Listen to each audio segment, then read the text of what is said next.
नमस्कार श्रोताओं, आकाशवाणी भोपाल के इस विशेष कार्यक्रम में मैं अभिषेक कटियार आप सभी श्रोताओं का स्वागत करता हूं। राजनीति जब समाज सेवा के संकल्प के साथ शुरू होती है तो वह बदलाव की एक नई इबारत लिखती है। आज हमारे बीच एक ऐसी ही शख्सियत मौजूद हैं जिन्होंने अपने सार्वजनिक जीवन की यात्रा राष्ट्रीय स्वयंसेवक संघ के अनुशासित पद से प्रारंभ की। भारतीय जनता युवा मोर्चा में जिला स्तर की जिम्मेदारी निभाने से लेकर भाजपा अनुसूचित जाति मोर्चा के राष्ट्रीय अध्यक्ष के पद तक आपका सफर जमीनी संघर्ष और कर्तव्य निष्ठा की मिसाल है। आज के इस कार्यक्रम में हमारे साथ चर्चा के लिए उपस्थित हैं भाजपा अनुसूचित जाति मोर्चा के राष्ट्रीय अध्यक्ष और पूर्व मंत्री श्री लाल सिंह आर्य जी। आपका बहुत बहुत स्वागत है हमारे इस कार्यक्रम में। धन्यवाद कटियार जी। आप एक सामान्य कार्यकर्ता से भाजपा अनुसूचित जाति के मोर्चे के राष्ट्रीय अध्यक्ष के पद तक पहुंचे हैं, विधायक रहे, मंत्री भी रहे। आपकी इस यात्रा में क्या कुछ मुश्किलें आई, इसके बारे में हमारे श्रोताओं को बताइए। स्वाभाविक है कटियार जी, व्यक्तिगत जीवन कहीं ना कहीं संघर्ष आते ही हैं और ये जब तक राजनीतिक यात्रा प्रारंभ की थी स्वाभाविक है उस समय पारिवारिक परिस्थिति आर्थिक दृष्टि से और सामाजिक दृष्टि से भी वैसी नहीं थी। हमारे पिताजी कहीं ना कहीं मकान बनाने का काम करते थे, बाबा जी जूता बनाने का काम करते थे। राजनीति में हम जाएंगे ये कभी सोचा भी नहीं था, इसलिए संघ में काम करते थे। लेकिन काल परिस्थिति बनी और उस प्रकार से 1984 से भारतीय जनता पार्टी में प्रवेश मिला और उस दौरान भी लगातार एक कहते ना कि कंटिन्यू 42 साल से राजनीति में थोड़ा संघर्ष होता ही है जी। संघर्ष कोई नकारात्मक नहीं सकारात्मक, लेकिन उसके पहले कहीं ना कहीं कंपाउंड्री भी की। बाबा जी के बनाए हुए जूते भी कभी मार्केट में बेचने जाते थे या हाट लगती थी वहां जाते थे और डॉक्टर राजेंद्र गुप्ता जी के यहाँ कंपाउंड्री करने का काम भी किया। फोटोग्राफरी का काम भी सेवा फोटो स्टूडियो पे करने का काम किया। तो कुल मिला के जीवन यापन के लिए काम किए और उसमें संघर्ष तो रहता ही है। लेकिन भारतीय जनता पार्टी के नेतृत्व के आशीर्वाद से हमने भी अपना प्रयास और परिश्रम किया। उसका परिणाम ये रहा, भाजपा के जिला महामंत्री से लेके भारतीय जनता पार्टी के जिला अध्यक्ष, युवा मोर्चा के जिला अध्यक्ष, एससी मोर्चे के प्रदेश अध्यक्ष, भारतीय जनता पार्टी के प्रदेश मंत्री और प्रदेश महामंत्री और फिर वहां से यहाँ राष्ट्रीय अध्यक्ष की जिम्मेदारी जो हमको पता ही नहीं थी, लेकिन संगठन ने वो बड़ी जिम्मेदारी, महत्वपूर्ण जिम्मेदारी हमको दी। इस बीच में चुनाव भी फेस किए, 3 बार विधायक बना, मंत्री बना, 1 बार मंत्री का दर्जा भी रहा। तो कुल मिला के 42 साल के राजनीतिक जीवन में उतार चढ़ाव स्वाभाविक हर किसी के जीवन में आते, मेरे जीवन में भी आए हैं। लेकिन संघर्ष में हम कभी डिगे नहीं, कभी झुके नहीं, कभी मुड़े नहीं, बल्कि सिद्धांत और पार्टी के जो लक्ष्य है, उद्देश्य है, उसको लेकर कहीं ना कहीं आगे काम करते रहे। जी बिल्कुल ठीक कहा। आपका जो राजनीतिक जीवन रहा वो संघर्ष से शुरू होकर अब आज जिस परिणति पर पहुंचा है वो निश्चित रूप से कई लोगों के लिए प्रेरणादायक है। आर्य जी, आपका जो राजनीतिक सफर है, जैसा कि अभी चर्चा में निकल कर आया है कि संघ की विचारधारा और समाज के अंतिम व्यक्ति की सेवा से शुरू हुआ है, तो वर्तमान में राष्ट्रीय अध्यक्ष के होने के नाते दलित समाज के अधिकारों को सुरक्षित करने के लिए आप और ये जो मोर्चा है आपका, जिसके आप राष्ट्रीय अध्यक्ष के पद पर हैं, किस प्रकार की रणनीति पर काम कर रहा है, इसके बारे में हमारे श्रोताओं। स्वाभाविक है, राष्ट्रीय स्वयंसेवक संघ में जब बाल्यकाल से काम कर रहा था तो सामाजिक समरसता का एक महत्वपूर्ण अहम हिस्सा हमने देखा कि संघ के किसी भी वर्ग के स्वयंसेवक होते थे, अपना भोजन लाते थे, एक थाली में रख के सब लोग मिलकर खाते थे और वहीं से सामाजिक समरसता के इस बड़े कारणों के कारण हम संघ में जुड़ गए। लेकिन अनुसूचित जाति मोर्चा की जिम्मेदारी मिली है तो अनुसूचित जाति की एक बड़ी संख्या हिंदुस्तान में है जी। किसी राज्य में 32% भी, किसी में 28 भी है, किसी में 34% भी है, मध्य प्रदेश में भी लगभग 17% से 18% पॉपुलेशन है। स्वाभाविक है, अपनी उसकी शैक्षणिक आवश्यकताएं, उसकी आर्थिक परिस्थितियां हैं, उसकी सामाजिक कुछ विषमताएं हैं, एक लंबे कालखंड से चलाया है। लेकिन आज अनटचेबिलिटी खत्म है। आज कहीं ना कहीं सामाजिक समरसता, अनटचेबिलिटी खत्म होकर आई है और इस बीच में उनके आर्थिक, राजनीतिक और सामाजिक विकास की दृष्टि से अनुसूचित जाति मोर्चा तमाम आयाम करता है। पहले तो एससी मोर्चे के माध्यम से कार्यकर्ताओं को जोड़ना, क्योंकि भारतीय जनता पार्टी का लक्ष्य है लोगों की सेवा करना, लोगों का उत्थान में भागीदार बनना। तो हमने कहीं ना कहीं 3-4 प्रकार के कार्यक्रमों का आयोजन मोर्चे के माध्यम से रखा है। नंबर 1, कार्यकर्ताओं का निर्माण करना, कार्यकर्ताओं को वैचारिक दृष्टि से मजबूत करना, कार्यकर्ता को सेवा के लिए, समर्पण के लिए तैयार करना मानसिक रूप से, और हमारी जो केंद्र सरकार की गरीब कल्याणकारी योजना है, मध्य प्रदेश सरकार की गरीब कल्याणकारी योजना है, इन कल्याणकारी योजनाओं को अनुसूचित जाति के वर्ग तक कैसे पहुँचे, उसके लिए जन जागरण करना, साहित्य वितरण करना, चौपाल बैठक करना, वस्ती संपर्क करना, छात्रावास संपर्क करके छात्रावास के बच्चों को मिलने वाली सुविधाएं मिल रही कि नहीं मिल रही, नहीं मिल रही हैं तो पूरी सुविधाएं दिलाना, और छात्रावास के बच्चों के कॉन्फिडेंस लेवल आगे कैसे बढ़े उसके बीच में संवाद करना, ये लगभग हम सबका मोर्चे की दृष्टि से हमने पिछले 5 वर्षों में बहुत कार्यक्रम हमने नीचे तक किए हैं। इसी प्रकार से बाबा साहब भीमराव अंबेडकर का जो जन्म जयंती है उसको हम लोग 8 दिन लगातार सप्ताह के रूप में मनाने का काम करते हैं। बाबा साहब अंबेडकर को लोग इसलिए जानते हैं कि केवल आरक्षण दिया है, संविधान लिखा है। मुझे लगता है ये उनके प्रति न्याय नहीं होगा।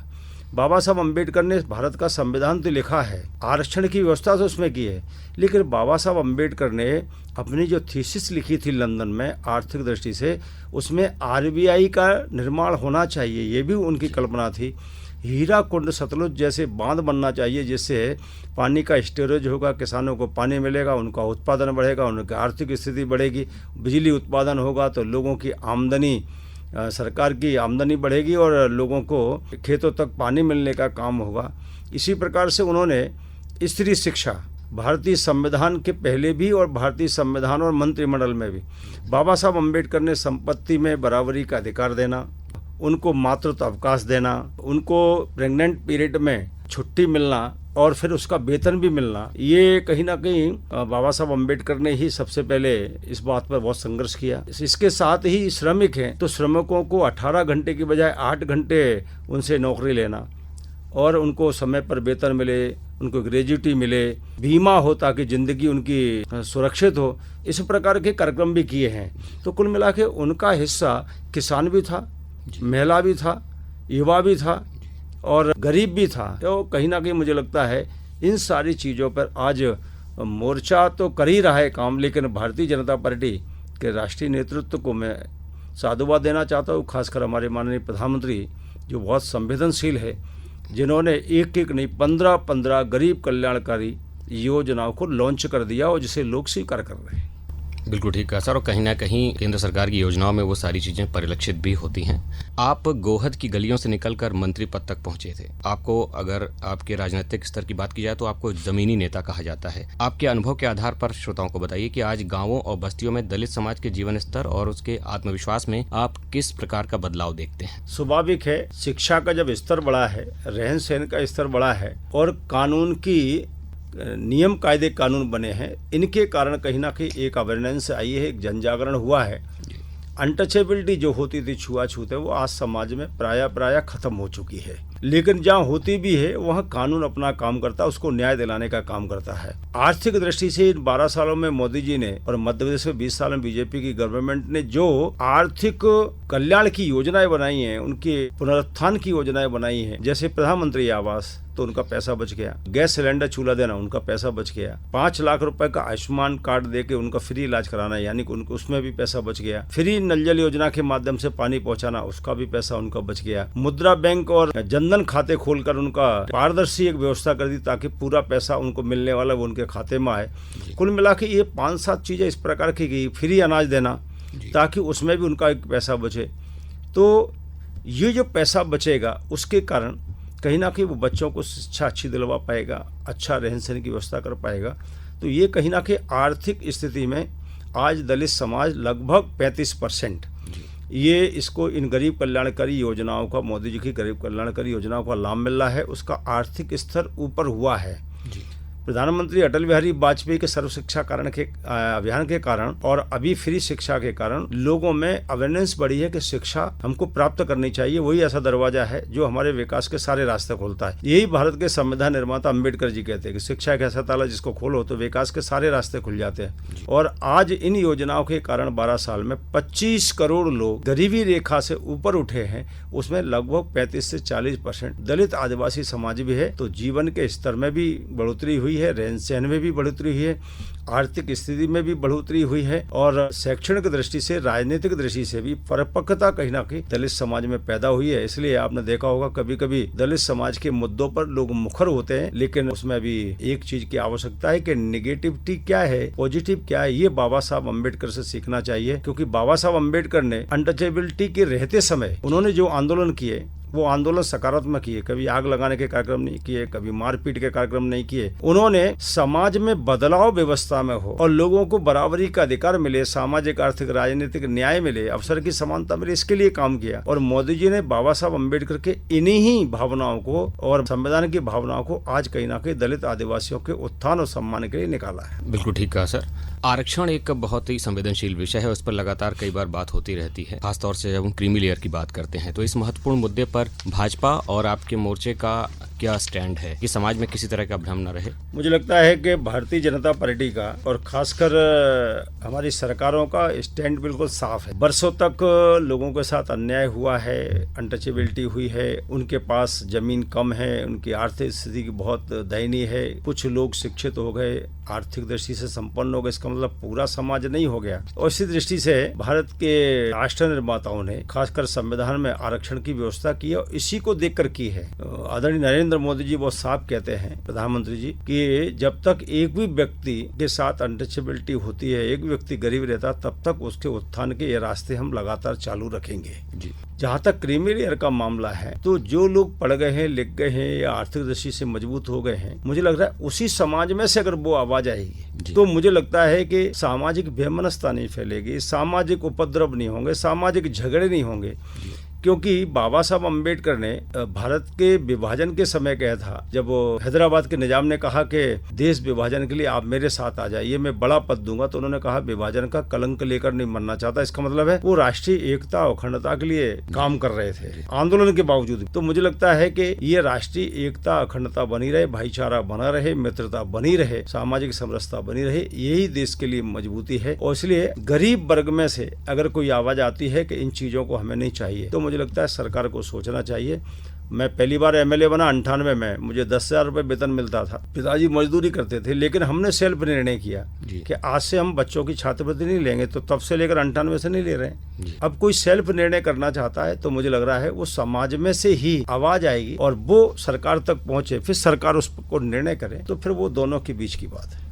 अनुसूचित जाति मोर्चे की अगर हम बात करें तो जब चुनावों की बात आती है तो बूथ स्तर तक किस प्रकार से विस्तार हुआ है और मोर्चे की असली ताकत क्या है, किस प्रकार से काम करती है? क्या ये सिर्फ चुनावों के वक्त काम करता है या फिर साल भर? भारतीय जनता पार्टी के 7 मोर्चे हैं जी। 7 मोर्चे में एक अनुसूचित जाति मोर्चा भी है और इन मोर्चों का काम है, उसका जो कार्य क्षेत्र है उसमें पार्टी के कार्य विस्तार को बढ़ाना, लोगों को जोड़ना, लोगों में कोई अंधविश्वास है, लोगों में कोई गलत फहमियां हैं, लोगों के बीच में कोई षड्यंत्र कर रहा है तो उसको दूर करना, प्रामाणिक रूप से जवाब देना। और सरकार की जो 60 साल में कांग्रेस नहीं कर पाई, 12 साल में मोदी जी ने दलित और गरीब कल्याण के लिए जो किया है वो उन तक पहुंचाने के लिए काम करना। और इसलिए 2 स्तर पर हम लोग काम करते हैं। एक, मोर्चा को बूथ स्तर पर गठन नहीं होता है, मोर्चा का मंडल तक गठन होता है। लेकिन हमने पिछली बार जब मोर्चा के अध्यक्ष बने तो हमने कोशिश की कि 100 वोट से भी ऊपर जहां अनुसूचित जाति के लोग हैं वहां पर भी हमारा कार्यकर्ता का निर्माण हो, वहां भी हमारी टीम बने। छात्रावास पहले राजनीतिक दृष्टि से कोई देखता नहीं, प्रशासनिक दृष्टि देखता, लेकिन हमने कोशिश की कि हमको ये भी देखना है कि इन बच्चों को जो अधिकार सरकार से मिलता है वो उनको पर्याप्त मिलते रहे। और इसलिए देश भर में लगभग 15,000 से ज्यादा मंडल है, वहाँ हमने नीचे तक 30 राज्यों में टीम खड़ी की है, प्रदेश की पूरी टीम खड़ी की है। समय समय पर हमारी कार्य समितियां होती हैं, उसमें राजनीतिक प्रस्ताव आते हैं, आर्थिक प्रस्ताव आते हैं और इन सब मोर्चे के माध्यम से अनुसूचित जाति के परिवारों तक उसको मिलने वाले अधिकार मिल रहे कि नहीं मिल रहे, इसकी व्यवस्था, उसका प्रचार प्रसार कैसे होता रहे, ये भी हम काम करते हैं। और दूसरा पार्ट ये संगठनात्मक हो गया। दूसरा पार्ट होता है कि जब चुनाव होता है तो नल नील अंगद की तरह भारतीय जनता पार्टी कांग्रेस की लंका पर, जिसने लोगों को गरीब बना के रखा है, दलित शोषित वंचितों को केवल गरीब बना के रखा है, महिलाओं को और श्रमिकों के अधिकार वंचित करे हैं, ऐसे कांग्रेस की लंका को चुनाव में परास्त कैसे करना, जला के राख कैसे करना, इसलिए नीचे बूथ पर हम लोग काम करते हैं। चुनाव में भी चुनाव में टारगेट मिलते हैं, उस टारगेट के अनुसार हम लोग काम करते हैं और एक नहीं कई राज्यों में हमें बड़ी सफलताएं भी मिली है। और अनुसूचित जाति में एक अवेयरनेस आई है एक विश्वास श्रद्धा पैदा हुआ है कि कांग्रेस जिस भारतीय जनता पार्टी को दलित विरोधी कहती थी, संविधान विरोधी कहती थी, वो भारतीय जनता पार्टी दलित हितैषी निकली है, वो गरीब हितैषी निकली है। क्योंकि जो योजनाएं कांग्रेस के समय में मुर्गी पालन, सुगर पालन, भैंस पालन की होती थी, तो उनकी जाति भी खत्म नहीं हो, आर्थिक मजबूती भी नहीं हो और वैसे के वैसे खड़े रहे, ये षड्यंत्र कांग्रेस करती थी। लेकिन नरेंद्र मोदी और बीजेपी की मध्य प्रदेश की डॉक्टर मोहन जी की सरकार है, तो उनके लिए भैंस पालन, सुगर पालन से हटके उनको बस कैसे देना, उनको ट्रक कैसे देना, उनको जीप कैसे देना, उनको स्टार्टअप में सब्सिडी कैसे देना, उनको सेल्फ हेल्प ग्रुप होते हैं उनमें उनको कैसे देना, ठेकेदारी में उनको व्यवस्था कैसे करना, सप्लाई में व्यवस्था कैसे हो, कुल मिला के चारों तरफ से आर्थिक व्यवस्था, जनधन खाते के माध्यम से उनको कैसे रिकवरी हो, उनके जो बीमा है उसकी राशि 12 रुपए में 2 लाख की कैसे हो, और मुद्रा बैंक के माध्यम से बिना गारंटी का लोन कैसे मिले। इस प्रकार के एक नहीं कई नवाचार भारतीय जनता पार्टी माननीय नरेंद्र मोदी जी ने किए, जिसके कारण आज मोर्चा ये कहने की स्थिति में है कि अनुसूचित जाति के सोच में भी बदलाव आया है। एक बड़ी संख्या भारतीय जनता पार्टी के साथ तेजी से जुड़ रही है और 18 राज्यों में भारतीय जनता पार्टी इंडी गठबंधन की सरकार कहीं ना कहीं उनके आशीर्वाद का भी कहीं ना कहीं परिणाम साथ में है। बाबा साहब अम्बेडकर की चर्चा हुई। भाजपा सरकार ने बाबा साहब अम्बेडकर से जुड़े पंच तीर्थ, उनकी जन्मभूमि, शिक्षा भूमि, महापरिनिर्वाण भूमि और चैत्य भूमि को विकसित किया है। इसका क्या असर आप देखते हैं? मुझे लगता है भारतीय जनता पार्टी का जो उद्देश्य है वो अंत्योदय है, और अंत्योदय का मतलब है अंत में खड़े हुए व्यक्ति का भी विकास जी। और मोदी जी कहते हैं सबका साथ, सबका विकास, सबका विश्वास, सबका प्रयास। तो ये जाति के लिए नहीं है, किसी धर्म के लिए नहीं है, बल्कि सबके लिए है। तो योजनाओं का निर्माण भी सबके लिए हो रहा है, यानी कि मुसलमान भी ले रहा है, हिंदू भी ले रहा है, दलित भी, आदिवासी भी ले रहा है, पिछड़ा भी ले रहा है, सामान्य वर्ग के लिए 10% का आरक्षण भी कर दिया जी।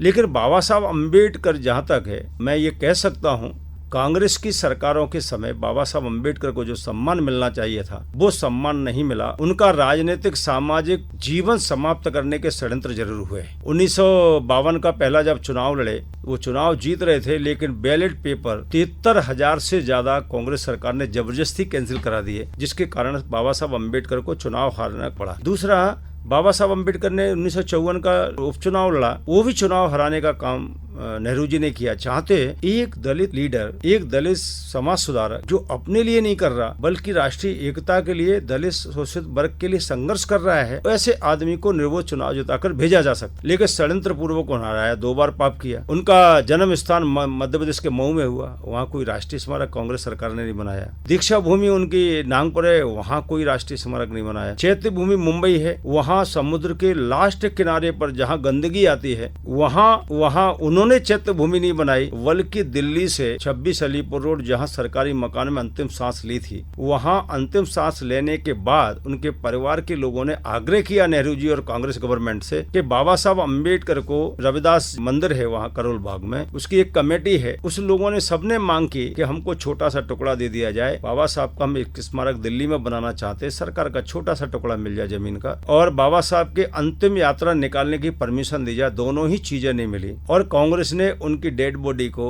एक प्राइवेट प्लेन से मुंबई भेजा। और अंत में एक लज्जापूर्ण बात हुई कि जिस प्राइवेट प्लेन का किराया अम्बेडकर जी की डेड बॉडी का देना था वो कांग्रेस ने भुगतान नहीं किया, बल्कि उन्होंने कहा कि सविता अम्बेडकर जी से प्राप्त करिए, तो उनको उसका भुगतान करना पड़ा। और तब जाके वहाँ चैत्य भूमि पे उनका अंतिम संस्कार हुआ। और महाराष्ट्र की दोनों ही चैत्य भूमि और दीक्षा भूमि, इन दोनों के निर्माण भारतीय जनता पार्टी की संयुक्त गवर्नमेंट ने किया। मध्य प्रदेश में शिवराज सिंह जी ने स्मारक बनाने का काम किया। और 26 अलीपुर रोड पर जहां अंतिम सांस निकली थी, मरने के बाद 50-60 साल सत्ता में रही कांग्रेस राष्ट्रीय स्मारक नहीं बनाया। नरेंद्र मोदी जी ने 100 करोड़ का राष्ट्रीय स्मारक बनाकर तैयार कर दिया। बाबा साहब के नाम से एक भी योजना का नाम नहीं था, लेकिन नरेंद्र मोदी जी ने भीम ऐप नाम रखकर एक पारदर्शी संदेश देश को दिया है। बाबा साहब अम्बेडकर के नाम से देश में कोई बड़ी स्थान का नाम नहीं था, लेकिन नरेंद्र मोदी जी ने 15 जनपद पर 192 करोड़ का डॉक्टर अम्बेडकर इंटरनेशनल सेंटर बना दिया। इसी प्रकार से दलित जिन्हें अपना भगवान मानता है, पूजता है, संत रविदास जी के नाम से देश भर में कांग्रेस पार्टी ने एक भी स्मारक नहीं बनाया। लेकिन मोदी जी ने अपनी काशी लोकसभा क्षेत्र में जहां उनका जन्म हुआ था, वहां एक बड़ा मैदान में उनका उद्यान बनाया, 25 फीट की प्रतिमा लगाई और जालंधर एयरपोर्ट का नाम संत रविदास जी के नाम से रख दिया। अयोध्या में महर्षि वाल्मीकि, यानी कि जो वाल्मीकि जिन्हें पूछते हैं, महर्षि वाल्मीकि तो सबके लिए पूजन ही, चूंकि उन्होंने रामायण लिखी है, उनके नाम से कोई संस्थान का नाम नहीं था। एक नरेंद्र मोदी जी ने एयरपोर्ट का नाम जो 300 करोड़ में बनकर तैयार हुआ अयोध्या का, उसका नाम महर्षि वाल्मीकि के नाम से रख दिया। बाबा साहब को इतना मजबूर कर दिया गया कि उनको मंत्रिमंडल से त्यागपत्र देना पड़ा। वो कारण क्या थे? वो कारण थे स्त्री शिक्षा, वो कारण थे पिछड़े वर्ग को उत्थान, वो कारण थे श्रमिक, वो कारण थे कि वो जितने पढ़े लिखे थे उसके मुताबिक उनको सम्मान नहीं मिल रहा था। इन कारणों से उन्होंने रिजाइन दिया। उनको मरने के 43 साल बाद तक भारत रत्न का सम्मान नहीं मिला। नेहरू जी को, इंदिरा जी को जिंदा रहते भारत रत्न का पुरस्कार मिल गया। राजीव गांधी को मरने के 2 साल के अंदर मिल गया। लेकिन जिसने संविधान लिखा, जिसने समाज सुधारक के रूप में काम किया, उनके लिए भारत रत्न का सम्मान ही नहीं मिला। ये कांग्रेस ने उनका सामाजिक अपमान जिंदा रहते हुए किया और मरने के बाद भी किया। बाबा साहब के सपने की अगर बात करें तो दलित आर्थिक रूप से आत्मनिर्भर बने, इस मकसद को पूरा करने के लिए जो अनुसूचित जाति मोर्चा है वो क्या कुछ कर रहा है, इसके बारे में हमारे श्रोताओं को बताएं। अनुसूचित जाति मोर्चा ही नहीं, भारतीय जनता पार्टी और भारतीय जनता पार्टी की सरकारें भी, कुल मिलाकर ये पार्ट सब इकट्ठा है जी। अनुसूचित जाति जनजाति के आर्थिक, राजनीतिक और अवसर की समानताओं के लिए भारतीय जनता पार्टी, हमारी सरकारें कहीं ना कहीं बहुत तेज गति से काम कर रही है जी। जैसे मैंने कुछ योजनाओं का नाम ये भी बताया, चाहे वो फ्री अनाज हो, चाहे आयुष्मान योजना हो, चाहे मकान बनाने का काम हो, शौचालय बनाने का काम। मालूम है, शौचालय बनाने से महिलाओं को जो भी यूरिन की बीमारी होती थी घट गई है जी। तो एक बड़ा काम कहीं ना कहीं किया है। चाहे फिर सम्मान की बात हो, अंबेडकर जी के स्मारक बनाने की बात हो, रविदास जी के स्मारक बनाने की बात हो, महर्षि वाल्मीकि के स्मारक बनाने की बात हो, चाहे फिर मंत्रिमंडल हो, तो मंत्रिमंडल में कांग्रेस के समय में 4-5 एससी के मंत्री बनते थे, आज 10 से 12 मंत्री बनते। पिछली बार 12 थे, अब की बार कम जीते तो 10 मंत्री हैं। और राष्ट्रपति दलित समाज से भारतीय जनता पार्टी ने दिया है। महिला और आदिवासी, ये कहीं ना कहीं भारतीय जनता पार्टी ने राष्ट्रपति दिया है। हम राज्यपाल दे रहे। पुरस्कारों में भी, पद्म पुरस्कारों में भी दलित लोगों के नाम नहीं आ पाते थे, कलाकारों के, लेकिन मोदी जी ने ऐसे लोगों की भी चिंता कहीं ना कहीं की है। तो कुल मिलाकर केवल एक क्षेत्र नहीं, हर क्षेत्र में, चाहे वो प्रशासनिक हो, चाहे वो राजनीतिक हो, चाहे वो सत्ताधारी निर्णय हो, चाहे योजनाएं हो, सभी में कहीं ना कहीं अंत्योदय जो हमारा दीनदयाल जी का लक्ष्य है, बाबा साहब अम्बेडकर सामाजिक, आर्थिक, राजनीतिक अवसर की समानता है। और विवेकानंद ने कहा कि नर सेवा नारायण सेवा, इन महापुरुषों के भावनाओं का और उनके कहे हुए वचनों का मोदी जी कहीं ना कहीं पालन कर रहे हैं। क्योंकि दलित हमारा भारत का महत्वपूर्ण अंग है। भारत की आज़ादी में उसकी एक बहुत बड़ी कुर्बानियाँ हुई हैं। सामाजिक अनटचेबिलिटी के बाद भी उन्होंने समाज में एकता के लिए बहुत काम किए हैं। और इसलिए मैं मानता हूं कि दलित उत्थान के लिए भारतीय जनता पार्टी जिस प्रकार से तेज गति से काम कर रही है, इस प्रकार से कांग्रेस पार्टी ने अगर 60 साल की सत्ता में और मध्य प्रदेश के 57 साल की सत्ता में किया होता तो मुझे लगता है मोदी जी को कुछ करने को होता ही नहीं। बिल्कुल ठीक कहा सर। अभी राजनीतिक नेतृत्व की बात आई, दलित नेताओं की मौजूदगी और वो किस प्रकार से नेतृत्व में आगे बढ़े हैं, तो भाजपा के भीतर शीर्ष पदों पर दलित नेताओं की मौजूदगी को आप किस प्रकार से देखते हैं? और ये बाबा साहब का जो एक सपना था कि नेतृत्व, दलितों को नेतृत्व भी करना चाहिए, वो चाहते थे कि दलित राजनीति में सिर्फ प्रतिनिधित्व ना करें बल्कि नेतृत्व करें, इसको किस प्रकार से देखते हैं? मुझे लगता है प्रतिभा किसी समाज में पैदा नहीं होती, प्रतिभा कहीं भी पैदा हो जाती है जी। खेत में काम करने वाले किसान के बेटा भी आज गोल्ड मेडल ला रहा है जी। आज छोटे सी झोपड़ी में रहने वाला लड़का भी हिंदुस्तान के अच्छा क्रिकेटर बन रहा है जी। आज ड्राइवर करने 2-सीटर चलाने वाले की बेटी भी IAS बन रही है जी। आज सिलाई करने वाले का बेटा IAS बन रहा है। इसका मतलब है प्रतिभा कहीं भी पैदा हो सकती है जी। उस प्रतिभा को मौका मिलना चाहिए। नरेंद्र मोदी जी की सरकार ने यही किया है जी। कि चाहे वो धर्म, किसी भी धर्म के हों, चाहे फिर अनुसूचित जाति, जनजाति, पिछड़ा और सामान्य वर्ग में हों, उनकी प्रतिभाओं का संविधान की भावना के अनुसार उनको प्रतिनिधित्व मिलना चाहिए। मध्य प्रदेश को भी देख लो, आज सावित्री ठाकुर हमारी दलित ST है, मंत्री हैं। आज हमारे फग्गन सिंह कुलस्ते SC/ST कमेटी के हमारे चेयरमैन हैं जी। आज हमारे बैतूल के सांसद वो मिनिस्टर हैं। वीरेंद्र खटीक जी आज मंत्री हैं। आज हमारे एल मुरुगन चुनाव नहीं जीते लेकिन विदाउट MP उनको पहले मंत्री बनाया तमिलनाडु का, और अभी मध्य प्रदेश से उनको राज्यसभा बनाकर भेजा। तो कुल मिला के राजनीतिक जो प्रतिनिधित्व मिलना चाहिए, रामनाथ कोविंद जी से लेकर मंत्रिमंडल तक जी मध्य प्रदेश और राजस्थान के डिप्टी सीएम बनाने का काम हो।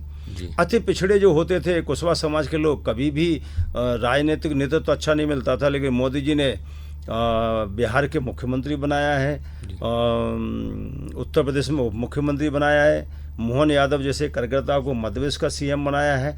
तो कुल मिलाकर एक जो गुलदस्ता है, जो भारत की एकता का गुलदस्ता है, वो सभी समाज, सभी लोगों के माध्यम से उस बात का ध्यान कहीं ना कहीं मोदी जी और भारतीय जनता पार्टी कर रही है। इसलिए दलितों को जितना राजनीतिक प्रतिनिधित्व नरेंद्र मोदी जी और भारतीय जनता पार्टी की सरकारों में मिला है, ऐसा कांग्रेस पार्टी में कभी नहीं मिला है। जी आज सत्ता की भागीदारी में भी दलित है, आज संगठन की भागीदारी में दलित है, आज निर्णय में भी दलित है। ये मोदी जी और भारतीय जनता पार्टी ने तय किया है। नारी शक्ति वंदन अधिनियम की हम अगर चर्चा करें तो इसके संशोधन के लिए जो 131वां संशोधन विधेयक लाया गया, 2023 में ही नारी शक्ति वंदन अधिनियम पास हो गया था, लेकिन कहीं ना कहीं विपक्ष ने इसमें सहयोग नहीं किया, इसलिए इसको अभी लागू नहीं किया जा सकता है। इसको किस प्रकार से देखते हैं और इस रुकावट का दलित और पिछड़े वर्ग की महिलाओं पर क्या असर पड़ेगा? मुझे लगता है कि महिला में दलित, आदिवासी, पिछड़ा और सामान्य नहीं, महिला किसी भी वर्ग की हो, उसका उत्थान, उसको बराबरी का अधिकार देना, उसको राजनीतिक, सामाजिक और प्रशासनिक भागीदारी देना, अवसर की समानता देना, ये संविधान कहता है। देश को आज़ाद हुए 75 वर्ष हो गए। 75 वर्ष में लगभग 60 साल कांग्रेस सत्ता रही। केवल इंदिरा गांधी को छोड़ दो, क्योंकि उनकी मजबूरी थी कि नेहरू जी के बाद कोई लड़का नहीं था जिसको सत्ता दे दी जाए, इसलिए वो कभी कभी कांग्रेस के लोग गिनाते हैं। लेकिन महिलाओं को संविधान के भावना के अनुसार, बाबा साहब अम्बेडकर के भावना के अनुसार महिलाओं को बराबरी का अधिकार नहीं मिला। लेकिन नरेंद्र मोदी जी की सरकार आई तो आप देख ली, सुकन्या योजना के माध्यम से संरक्षण देना, उनको बीमा का कवर देना, उनको जनधन खाते खोलकर लगभग 50% खाते आज महिलाओं के हैं, उनको जिम्मेदारी देना, उनको फोर्स में यानी कि मिलिट्री में भी उनको अच्छे पदों पर पहुंचाने का काम करना, संपत्ति का अधिकार बनाना कि बराबरी का संपत्ति का अधिकार है, ये नरेंद्र मोदी जी की सरकार ने पास किया है, लागू किया है। और उसी प्रकार से राजनीतिक दृष्टि से भी हमारी बहनों को, हमारी महिलाओं को विधानसभा, लोकसभा सीटों में 33% आरक्षण मिले। ये 2023 में पास हुआ था, इसमें कोई दो राय नहीं है। लेकिन 2023 के बाद जो परसीमन होना था वो कहीं ना कहीं कोरोना के कारण रुका, और इसलिए परसीमन के बाद जनगणना, जनगणना के बाद परसीमन, और परसीमन के बाद फिर सीटों का आरक्षण, उसके बाद 33% आरक्षण लागू होगा। तो पहले कांग्रेस के समय भी परसीमन हुए हैं, तो परसीमन में संतुलन नहीं बनाया गया है। कोई सीट 2 लाख की है तो कोई सीट 5 लाख की है, कोई लोकसभा 40 लाख की है तो कोई लोकसभा 10 लाख की है। अब की बार नियम, कायदे, कानून ये बने हैं कि सभी राज्यों में जनसंख्या के अनुपात पर सीटें बढ़ेगी और उसी के अनुसार महिलाओं का 33% आरक्षण होगा। कांग्रेस और इंडी गठबंधन सरकार ने महिलाओं को धोखा दिया है, महिलाओं का अपमान किया है। जो महिलाओं की बात करते थे वो लोकसभा के अंदर ये दोनों जो बिल पास हो रहे थे उनको गिराकर वो जश्न मना रहे। देखिए आप, महिलाओं का अपमान करके कांग्रेस पार्टी और इंडी गठबंधन जश्न मना रही है। महिलाओं का अपमान जश्न मनाने का है क्या? महिलाओं को बराबरी का अधिकार देने का होना चाहिए। मोदी जी ने कहा है कि भले ही हम लोकसभा में 2/3 बहुमत से हार गए हों, 298 से ज्यादा सीट तो हमारी थी, वोट हमारी ज्यादा थे, लेकिन संविधान में संशोधन करने के लिए 2/3 बहुमत चाहिए, वो नहीं मिला हो। लेकिन हम देश की बहनों को कहना चाहते हैं, उनको हम अधिकार देकर रहेंगे। इसका मतलब है कि मोदी जी का संकल्प बहुत पवित्र है, मोदी जी की मंशा बहुत अच्छी है। मोदी जी महिलाओं को सशक्त करना चाहते हैं, इसलिए सशक्तिकरण के एक नहीं कई प्रकार की उन्होंने योजनाएं बनाई, उन तक पहुंच रही है। और मुझे लगता है आने वाले समय में 33% आरक्षण भी हमारे देश की बहनों को मिलेगा। मुझे तो सूचना मिली है कि कांग्रेस के कार्यालय पर कांग्रेस की महिला वर्करों ने आंदोलन किया है कि कांग्रेस को आरक्षण का समर्थन करना चाहिए। धन्यवाद आर्य जी। एक बहुत ही सार्थक चर्चा हुई जिसमें आपने भारतीय जनता पार्टी के अनुसूचित जाति मोर्चे की गतिविधियों और कार्यप्रणाली पर हमारे श्रोताओं को विस्तार से जानकारी दी। आपका बहुत बहुत धन्यवाद। आपने अपना अमूल्य समय इस चर्चा के लिए हमें दिया।